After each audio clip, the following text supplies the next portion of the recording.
Assalamualaikum warahmatullahi wabarakatuh. Perkenalkan, nama saya Balkis Almeida dari kelas 11-7. Di sini saya akan mengikuti kegiatan pengayaan sejarah. Di sini materi yang saya akan bahas yaitu tentang kedatangan bangsa Eropa ke Indonesia, dan materi yang saya pilih yaitu ada di bidang ekonomi, politik, dan budaya. Serta saya akan membahas kedatangan bangsa Eropa ke Indonesia pada abad 16 sampai abad 19, terutama pada negara Portugis, Spanyol, dan Belanda. Kehadiran mereka membawa dampak besar terhadap kehidupan ekonomi, politik, dan budaya bangsa Indonesia. Pembahasan yang pertama yaitu di bidang ekonomi. Bangsa Eropa datang ke Indonesia terutama karena rempah-rempah yang bernilai tinggi di pasar dunia. Belanda mendirikan VOC pada tahun 1602 dan memonopoli perdagangan rempah-rempah di Indonesia. Dampaknya sangat besar, yaitu seperti rakyat Indonesia dipaksa menjual hasil bumi dengan harga murah, sementara VOC meraup keuntungan besar. Dan di sini contoh-contohnya seperti ada cengkeh, lada, dan pala.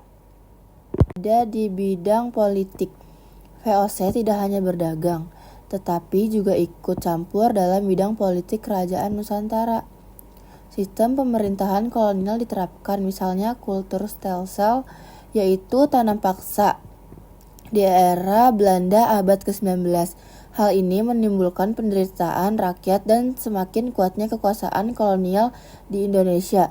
Dan di sini masyarakat Indonesia dipaksa untuk kerja keras tanpa adanya istirahat, serta masyarakat Indonesia harus menyisihkan sebagian lahan untuk penanaman VOC yang membuat masyarakat Indonesia jatuh miskin, tertekan penderitaan, dan VOC di sini makin jaya serta mendapat keuntungan yang sangat banyak dari hasil tanam paksa yang dilakukan di Indonesia.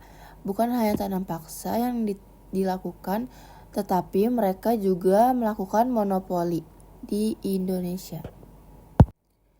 Kita lanjut aja ke yang ketiga, yang terakhir, yaitu di bidang budaya. Kedatangan bangsa Eropa membawa pengaruh budaya. Misalnya pengenalan bahasa Belanda dalam administrasi. Pendidikan gaya barat diperkenalkan, walau terbatas hanya untuk kalangan tertentu. Di sisi lain, budaya lokal mengalami akulturasi, misalnya dalam bidang arsitektur, bahasa, serapan, dan gaya hidup. Contoh gaya hidup yang saya tampilkan ada di PPT. Dan satu lagi yaitu ada contoh arsitektur seperti bangunan yang saya tampilkan di dalam PPT. Dan di sini saya juga sudah mengambil bahasa serapannya, yaitu dari bahasa Belanda yang pernah digunakan oleh Indonesia seperti bahasa Indonesianya Baskom.